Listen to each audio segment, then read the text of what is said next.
Polosa, et Simba Lissoute. Pour moi, comme on a kuna, bateau va travailler dans Zambie. En tout cas, c'est pas que musique. Donc là, il y a une mission dans ton pays, aux autres comme il faut. Place nous à où est-ce que tu es? Ah? Oyaki, allez, quittez! Polosa, on a battu ma ligne à Kanye. On a Kekuna. Là-bas! Ah! On nous a mis dans la range. Comment vous êtes? Ah, vraiment. Qui ça? Et en plus, il y a qui ont commis partout dans l'Europe, dynamique, commis partout dans l'Europe. Comment vous êtes? Ça est commis partout. Tout comme la Suède, tout comme à Paris, tout comme à Lille, tout comme à Bruxelles.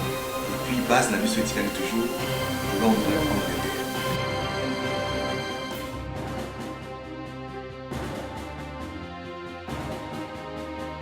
Biso na dynamique Congo, toza ko avancer na nkolo. L'actualité nous oblige encore une fois de plus, mesdames et messieurs, à effectuer cette descente ici à l'Imité 10e rue, siège de l'UDPS. Nous sommes à Kinshasa, mesdames et messieurs, où l'actualité reste dominée par cette décision du gouverneur de la ville de Kinshasa, Jantini Ngobila, qui a décidé de nommer et de permuter certains bourgmestres. Mais à la dernière minute, on nous apprend que c'était un faux document, c'était un fake news qui circulait sur les réseaux sociaux. Et raison pour laquelle nous sommes venus nous entretenir avec la base de l'UDPS parce qu'elle est concernée. On nous a annoncé le week-end dernier par son secrétaire général Augustin Kabouya la nomination de 3 de leurs militants dans les différentes communes de Kinshasa. Malheureusement, cette décision est qualifiée de fausse. On va essayer de nous approcher des militants de l'UDPS pour en savoir un peu plus.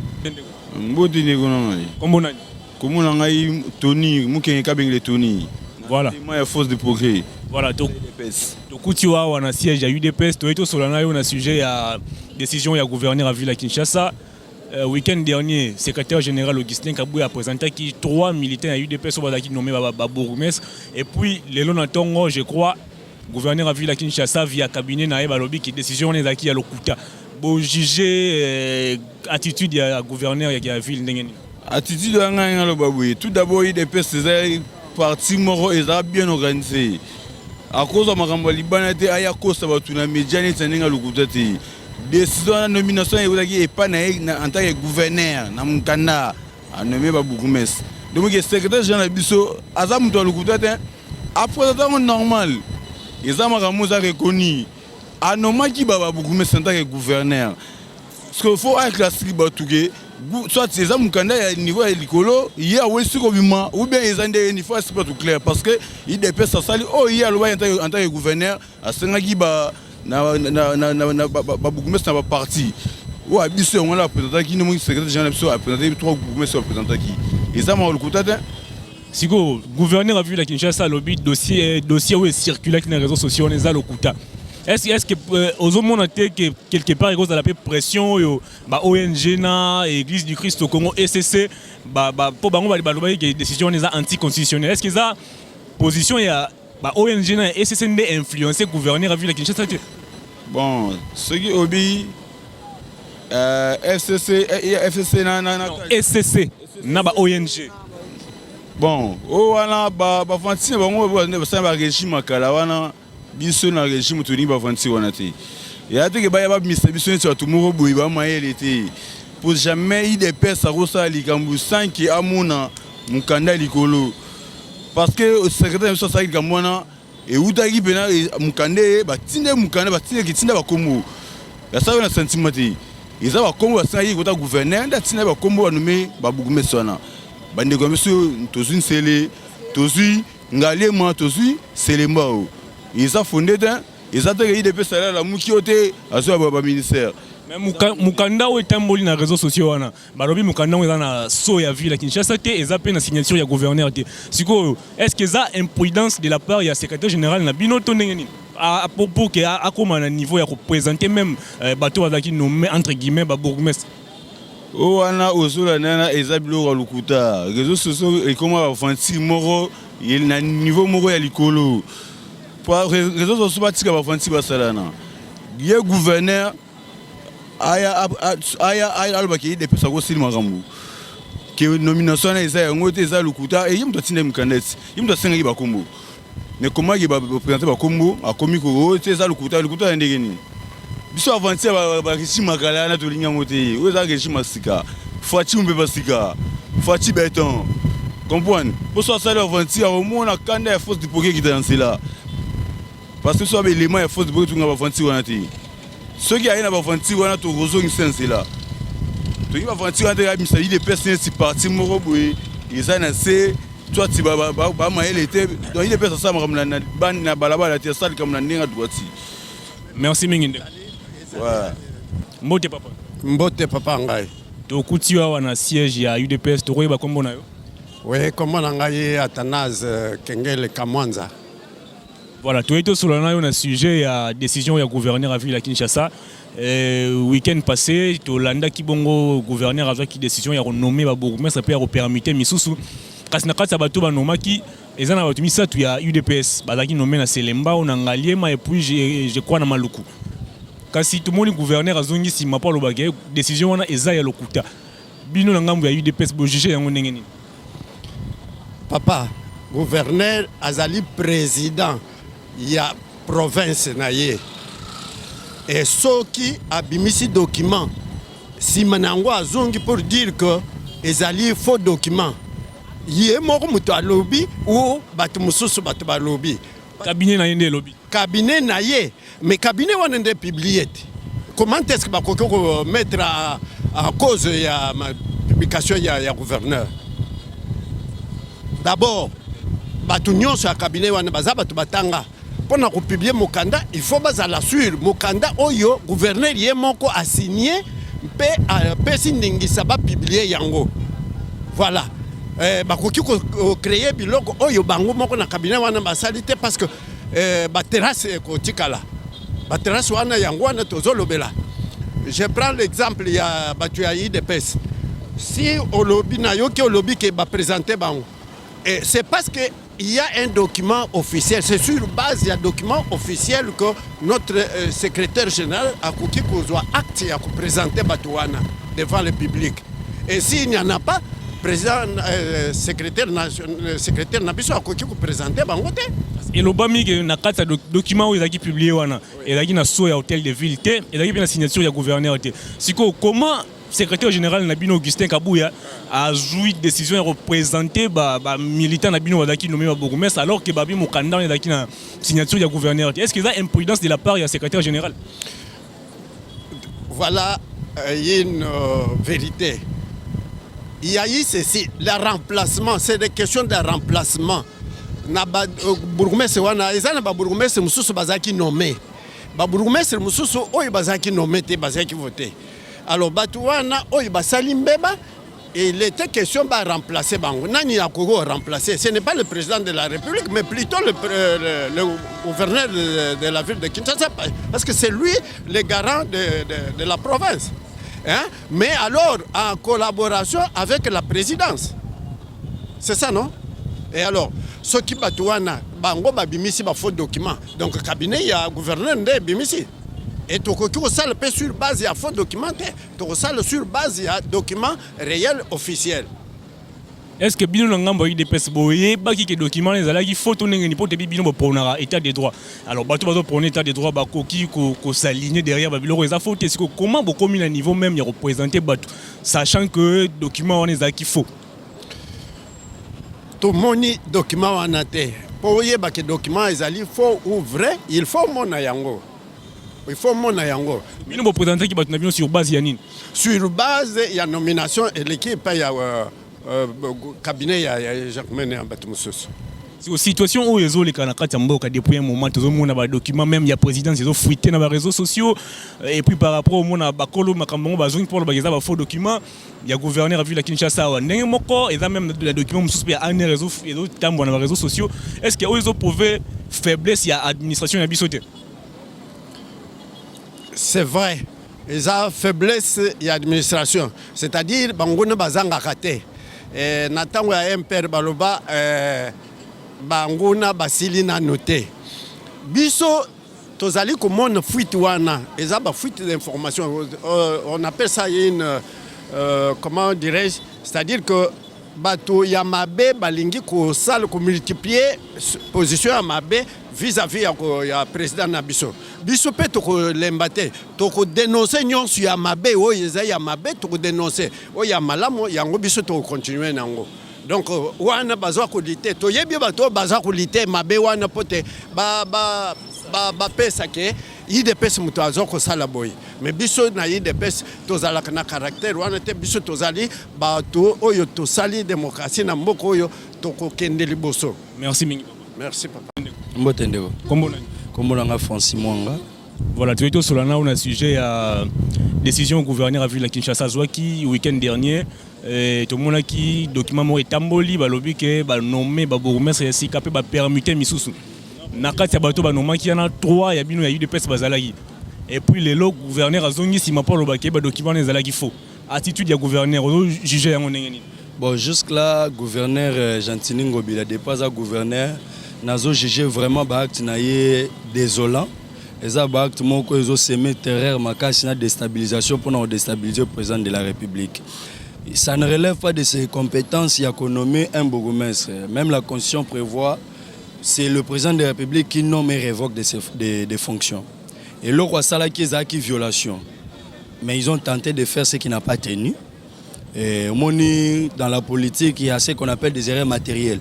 Même la Cour constitutionnelle récemment a corrigé des erreurs matérielles. On ne peut pas se dire que IDPS faute, ce sont des erreurs matérielles. IDPS, c'est sûr et certain, va recevoir qui document parce qu'IDPS c'est un grand parti politique, c'est même le parti au pouvoir. Tant on va recevoir documents, ils ont été notifiés de la part du gouverneur. Et là, le gouverneur s'est dit que les acquis documents à l'Okuta et tout comme il s'est défendu, c'est à l'arrivée du président de la République. Voilà, nous avons malobandé au lobby qui est document plutôt décision du gouverneur des acquis violation de la Constitution. Mais bien sûr, que l'UDPS peut faire pour prôner état des droits. Sur base de quoi ou soit comment l'UDPS s'est laissé embarquer dans la décision du gouverneur à Ville Kinshasa où d'abord il faut et puis le bezaki anticonstitutionnel. Beaucoup de niveau représenté même nommé bourgmestre. Est-ce qu'il y a une imprudence de la part du secrétaire général Nabinoté Tonengeni? Bon, si je peux répondre en court terme, mes erreurs matérielles. Au moins, ce sont déjà des erreurs matérielles. Oui, l'Élysée Martin Fayoul, il disait que tu as une élection avec sans machine à voter. Sur une machine à voter, ça tu as une élection. Non, c'est exemple pour nous rattraper juste moral les erreurs matérielles on a prélevé. Tant que on va lobby que tu as une élection avec machine à voter, mais comment ils étaient contraints à passer par là. On se retrouver devant la réalité. Donc si je peux répondre en court terme, mes erreurs matérielles. Est-ce que quelque part, il y a une pression au ONG, le rôle de la KHP, Église du Christ au Congo, ECC, salut que le gouverneur a signé par rapport à la décision. Pour ONG, ECC, la décision anticonstitutionnelle, ils ont violé la loi. Est-ce qu'il y a des gens qui gouverneur signé pour que se cacher derrière fake news? Le gouverneur a se caché sûrement, a se caché à Lucas, s'est lavé pour appeler sa bonne image, mais ce qui est fait, ils ont déjà erreur, à consommer déjà après infraction. Si le ministère de l'Intérieur est bien structuré, il faut pas qu'on aille normalement, selon la Constitution, parce qu'il a violé la Constitution. Oui, l'objet de communiquer en réseau démentir l'information qui est auteur, il y a faux documents à Zaire au Kanama. Vous êtes satisfait, je pense, de la décision. Le gouverneur peut satisfaire la population face à la conférence de presse, lui-même en personne. Ils ont été délégués parce que les documents sont sortis sous son nom, pas sous une délégation ou sous amendement. Non, c'est sous son nom. Il doit faire une conférence de presse pour s'expliquer devant la population. Merci. Merci. Mbote, papa. Mbote. Comment Placide Bajika. Voilà. Toye Kosolana est un sujet à décision du gouverneur. Week-end dernier, le gouverneur a pris une décision à renommer le bourgmestre à travers la commune de Kinshasa et a permis à Kimisusu. Parmi les gens qui 3 il y a eu des personnes qui sont kati. Kasi les gens tu apprendre que le gouverneur a une décision qui faux. Bino juger attitude non, c'est tellement clair. Pour nous montrer que nous avons tentation. Pour moi, nous avons tentation. Tentation est bandaki dans l'Assemblée nationale. Bato tenter pour nous montrer niveau ni président de la République actuelle. Position vis-à-vis de la matière. Tentation wana batantaki yango na Assemblée nationale. Alors bazongi sous tentation wana. eza eloko moko asali yango na kozanga koyeba te asali yango nanko bazotante mais eloko bazobosana ezali ke baza wana pour accident de l'histoire baza bato moko déjà vomi mais sur base ya réconciliation nde baza place wana mais bazomérite te kozala place wana baza wana par réconciliation oyo tomoni ke pomboka na biso ebonga il faut tous se réconcilier mais na babi oyo bango basali bazomérite te kozala place wana eza te ke ezali likambo moko asali yango lokola na bote ezali tentation. Voilà, UDPS n'a pas besoin prôner état de droit. Castomoni gouverneur a eu une décision anticonstitutionnelle à nommer quelques membres à partir de Bino pour adhérer à schéma wana. Secrétaire général Nabino Azaki induit en erreur pour que vous côté na schéma wana tonengeni. Non, toza induit en erreur en d'autres termes. Mais réellement ce n'est pas toza induit en erreur. Surtout toza induit en erreur, tolingaki kolekate pona ko dénoncer ango. Le problème est que yé commanditaire ya eloko wana. C'est-à-dire lokola toza nakata parti politique. Positif ezali, négatif ezali. Et si ka bato malamu bazali bato mabe bazawana. Le problème c'est quoi? Tokoki ko boya te ke na mboka na biso bato malamu bazali bato mabe bazali. Soki bato mabe bazali ya bato malamu bazali. Bato malamu bazali bato mabe bazali. Alors, yé soki asali likambo wana, asali yango peut-être bato muso bakoza la soif ya pouvoir. Mais sans tenir compte qu'il y a constitution et mboka ezali ezoloba nini pour qu'on maîtriser matière ya constitution ce n'est pas ezali lipanangu bate okomona ndenga zawana za gouverneur ya mboka même bato ba entouré mais le problème est qu'azo maîtriser matière te soka maîtriser matière azo sala ba tentation wana parce que bazali mal intentionné besoin na bango ezali ke mutu ya zana sommet azala mutu moko boye manipulable baba ndoko sala ndenge baba ndoko sala liboso tango bakuti aza manipulable te mais bato tante kaka pour basala ba biloko na bango ba manœuvre na bango. Est-ce que gouverneur avant la décision a consulté qui UDPS na base na? Non, je ne crois pas. Et bon, a consulté qui binotene ni bo se laisser bo se faire embarquer jusqu'au point de représenter même militaire na bino misal to wadagi nommé à la face du monde. Nazo ipsa yobo ke ezali na makamutu biso za ba parents.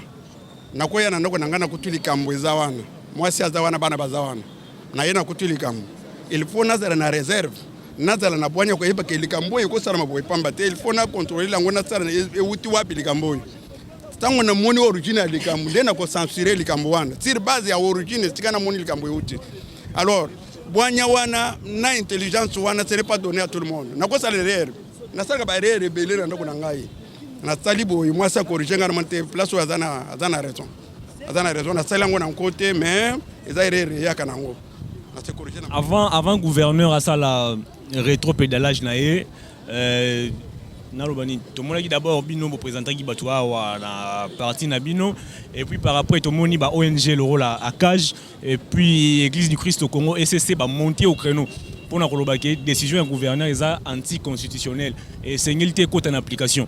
Et puis le long du temps, le gouverneur a changé de position pour le document est faux.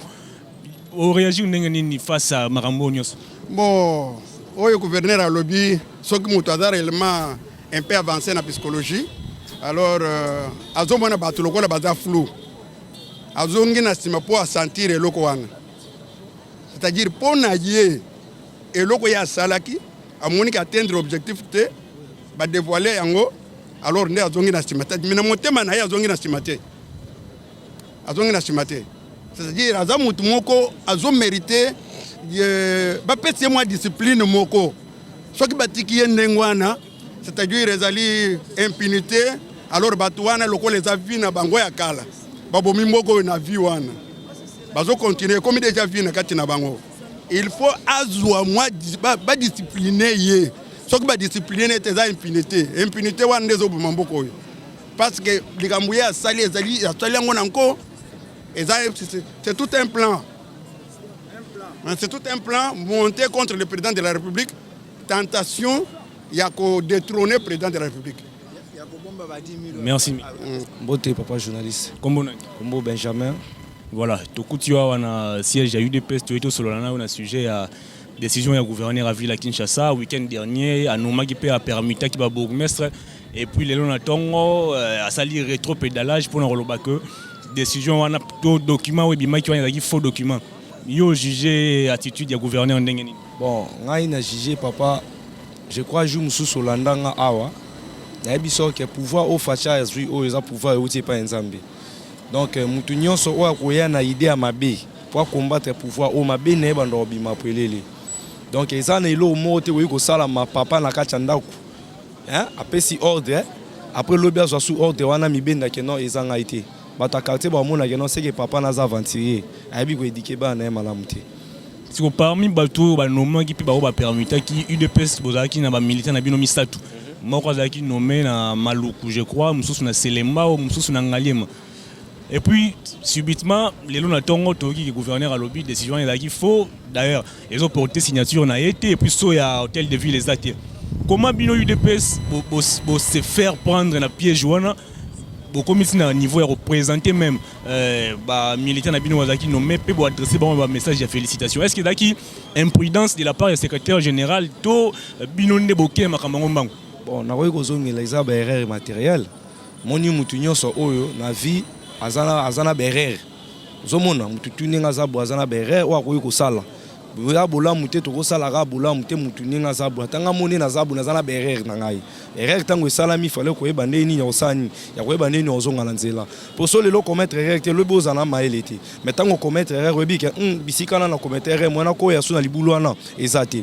Donc eza likambo oyo eza et c'est pièce biso nyonso to zaki surpris na ngo nande to koyoka ke non gouverneur ya ville Kinshasa Jantini Ngobila a mibendi a lobite yende mutu azaki hotel ya makambo wana te. Comment a hotel ya makambo wana tata ke ye kombo na epe bimi kombo ya bimi makambo seze ye ya koyi komi bomba te azala clair azala vérité ay ba ndenge nini ya ko expliquer ozomona parce que la vérité libère.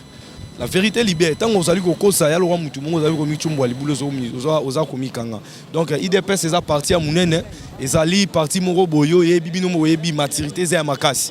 Donc, tant que l'on est salami, c'est que les gens au terre dans Wazali. UDPS n'a pas besoin prôner état de droit. État de droit, ils allaient respect à la loi. So, comment beaucoup mis un niveau à adhérer à la décision, et d'abord ils ont respecté la loi. Mais bon adhérer na yango et puis bon présenter biso militant na bino bazalaki nommé selon communiqué wana ya gouverneur le rôle ba bourgmestre nanina tout non mutu na mo wende ko journaliste merci beaucoup pardonner nga pona nini wana nanina lo babo est-ce que bon moni président Fachi mon coloton na ende za la kati wana exact parce que yemoko aebineni na omemela biso na kati état de droit UDPS bo adhérer ki na schéma wana bo présenter même bato bazaki no adhérer na schéma na tende na otoloba eza erreur matérielle ne na otoloba to adhérer na kati schéma te ozomona c'est que eza na mutu moko oyo ne oyo azalaki na kati ya makambo wana nde ayaki de façon ke amibimisa après ntango amoni ke non te koto namoni na viole nde sikoyo alingi asali amibenda mpo asimbisa IDPS touche IDPS baosimbisa IDPS touche te parce que na kati ya IDPS tona bato baza na maturité ya makasi problème oyo ekoyela nde moto oyo nde oyo ye moko nde asalaki eloko wana ye nde bakolandela. Donc to retenir que secrétaire général Augustin Abouy azaki ennui na erreur pour kako matina niveau représenter bino ndeko bino bazaki nommé ba bourgmestre na ba différentes communes à Kinshasa. Papa oui, c'est normal les appo na bongo ya moni lettre ye etali ba moni ya gouverneur ya nani ya ville Kinshasa ye mtatindi sko ya osalani au terme mutuné oya mabene muto babi le fraction est individuel boete muto a salé infraction oya salé loko abimisa ki idée wana yende ba kolandela ce n'est pas IDPS yende ba kolandela ba kotuna pourquoi au salé loko ande oya chef de l'état parce que chef de l'état naza maître maramunyonso azayi pe libane mboka comment fait-il que non eloko wana eligo mais le coup d'état c'est coup d'état. Est-ce que quelque part bozomo on a été que décision les acquis à gouverneur yemoko mais puisque à subir la pression il y a ONG na église du Christ au Congo ba qualifier décision na d'anticonstitutionnel ndé sali que azonga sima na lobi non boy papa est-ce que nengeza boyoza papa na kacha ndako comment fait-il que nous céder pression pour na bana na mutu mo azo pression pour na bana no céder au kabi bana na yo c'est que ça papa mo oza irresponsable. Un vrai parent oyo azali na discipline quelle que soit pression a encadrer ba ni pour ma ramener ces aliment mais yo sikoyo pona pression poto pona nini ke to tena sala pona osepisa batu non dans la vie tant on sala likambo pona osepisa batu oko réussir.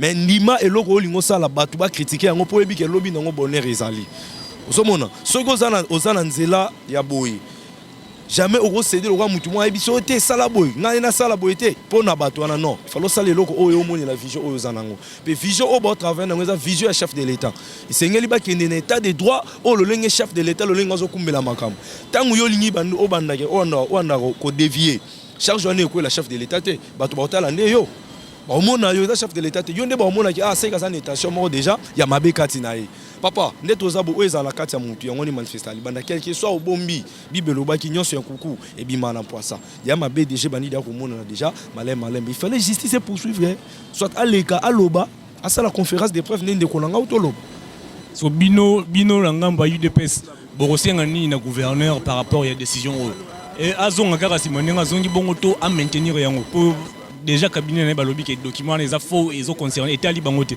bango ba yebi yango te papa nga na yebisi yo bien ya maître ya nyonso eza chef de l'état ne muto akonomaka est-ce que Jantini Ngobila yebisa ngeza na article ni na constitution et PC qui a nommé ba bourgmestre ko pesa nga yango ezate c'est chef de l'état bon tango yo sale loko or ya chef de l'état enyo lobani c'est-à-dire que gouverneur faut ba poursuivi pe na justice makasi ça ne wana jamais rosali kambo ya sentiment qui est en derrière ya chef de l'état pourtant on nyonso ne to boto bana to bota me pour parents et ça bilo mususu va to sala ngo papa lobi loko ko sala ngo te o sala siko tangu yo papa zate yo o santé o sala pini papa o ya o punition na bisa yo ke eloko o ko sala ngo te yo sali yango en derrière na ngai c'est que faut la punition na yango donc esengeli o landa o papa zoloba peso talibana o nyonso balanda balandaka nini ya papa encadrement papa bana na ba réussira mais so talibana oyo batombokela ba boti na bango o basalaka makambo selon bango selon vision na bango bakenda musika te omona bango bakomika par-ci par-là donc pour nini aboyi kolanda vision ya visionnaire o abimisaki na mukili parce que papa ya RDC zanani ya Fachi bango tout fait balanda baza na ligne na ye quelque chose en il faut na ligne na ye yeso lobby apesi signature yoza obligé à osala o ya lobby wana mais ya zati akie makampo na intérêt ya mboka yo tikali osali complot na yona batu na yo po o ba nommer ba beaucoup mais na autorisation ya nani fallait ne basi après o yeso zo wangana so ebime le panani fallait justice landelango wana ezali ko linga pona ko tchabu soto na kati ko sali notre parti kusali notre parti c'est pas bon est-ce que secrétaire na biso kabuya azazoba ke non ninga zabokaka yemo boy abimisi ba beaucoup messa dans l'exanga no présenter bango c'est kazaki sir c'est kaibi place mukanda ne uta kazaki sir c'est pour cela asali yango zomona ndeko eloko no senga gouverneur ezake wa mobali zala na courage pouvoir ya Fachi oyo eza pouvoir oyo nzambe mutu na pouvoir oyo tangu nyonso mutu nyonso ya mabe o akolinga sala leloko na intention mabe ebanda ko bima libanda nazoloba yango nazo répétaka yango ngonga yango yo mutu nyonso oyo alinga tambola na Fachi mipetola mais tangu nyonso zo linga o sala makambu en dehors ya ordonnance ya chef de l'état pour que yo omimona okokita bibelobi mutu akokita wa komimata nzamba okita ye donc tozana temps oyo totela mboka na biso esengeli ezala na boye donc tant to monyo ningo ya makambo boye na sima wana obatama yeba ke justice ya nzambe oyo président de la république excuse o abondelaki pour que nzambe ko régner Jésus ko régner na kiti ne ya bokonzi nzambe anobimisa bino poelele mabe oyo ebomba miane bano bima poelele motuna esuka poto kabwana yo mikolele kito mona ki ba document même la présidence bandé ko fuité même ba document il fallait les garder au secret ils ont fuité lelo tomoni mukanda ya gouverneur et bimi na réseaux sociaux puis ya wangani est-ce que ils ont prouvé faiblesse ya administration na bisoté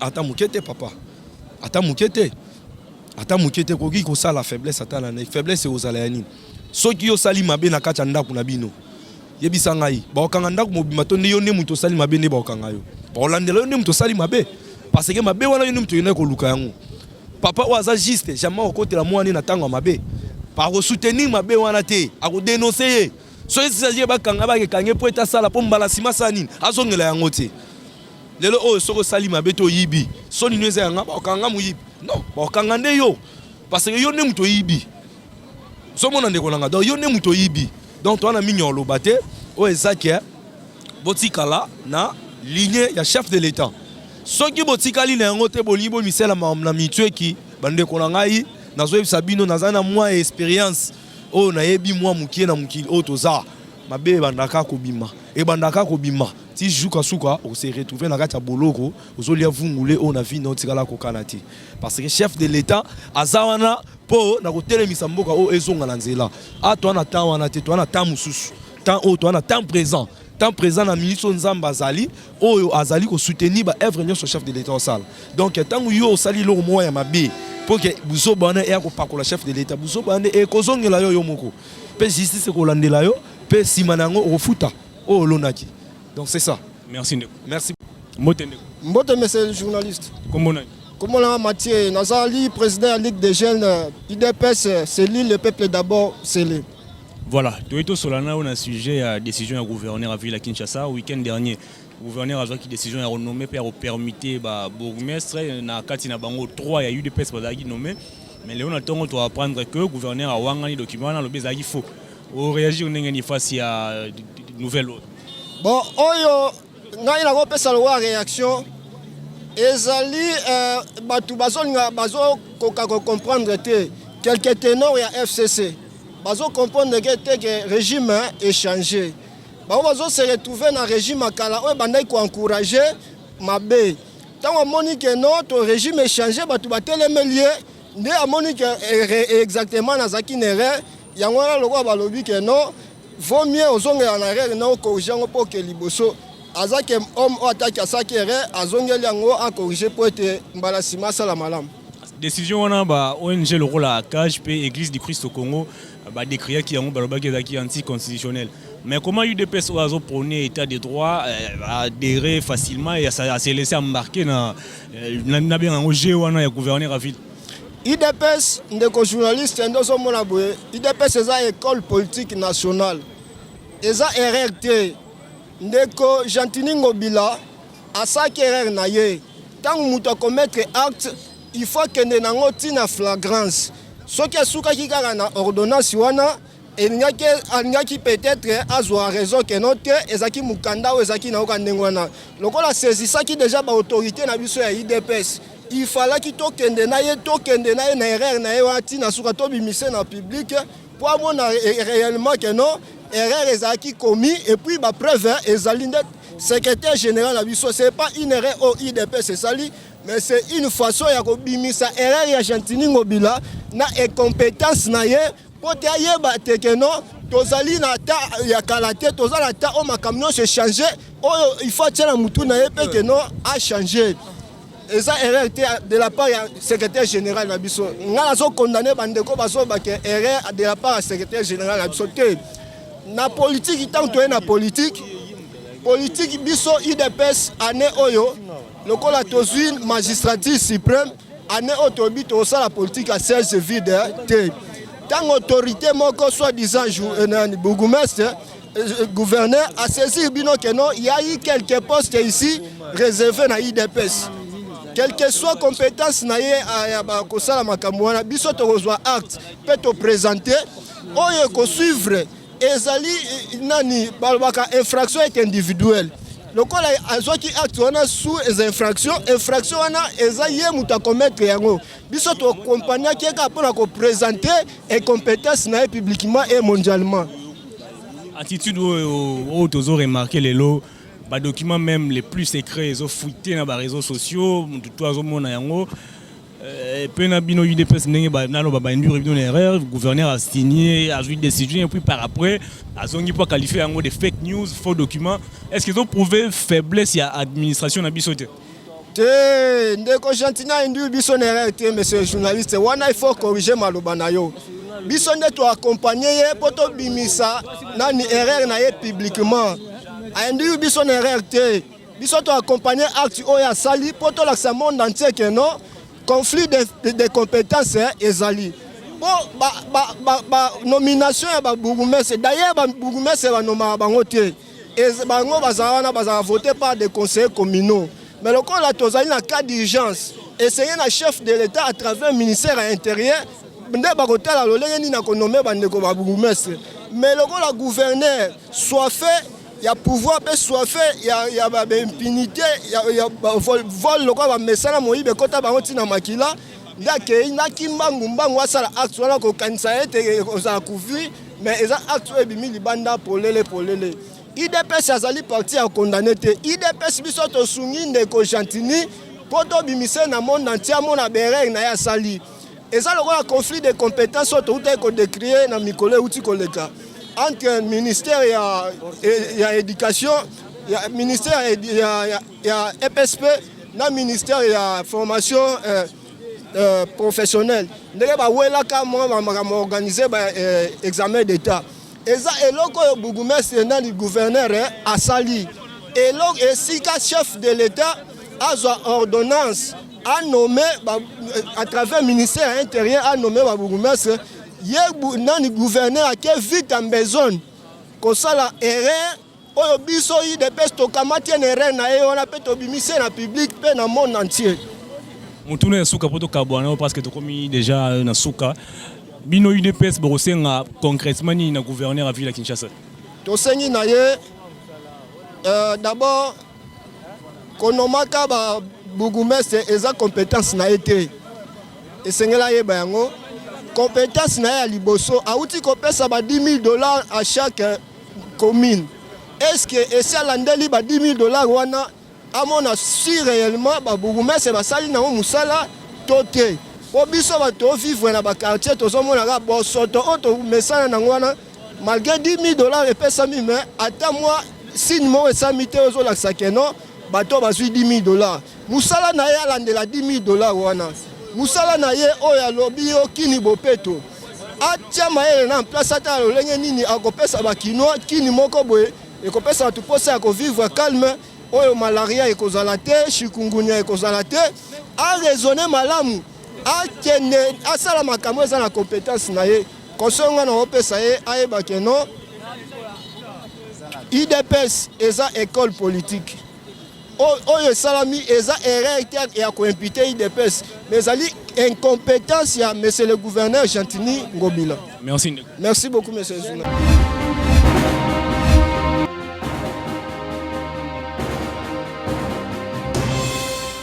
Patron nga Polosa esimba lisute po makambo na moni kuna bato ba travailler na Nzambe en tout cas basi bake musika. Donc là va yo ba mission na to pesa ozo sango comme il faut. Place no awe za susute. Ah? Oyoki allez quitter. Polosa oli na bacha bani na kanya na lomo na kekuna là va. Ah! On nous demande à l'arrange na. Comment coquette. Ah ouais. Ni yo mikaka. Vraiment. Qui ça? Et en plus na yo qui est commis partout na Europe dynamique Congo commis partout na Europe. Comment coquette. Ça est commis partout. Tout comme en Suède, tout comme en Paris, tout comme en Lille, tout comme en Bruxelles, et puis base na mission éthique toujours Londres en Angleterre.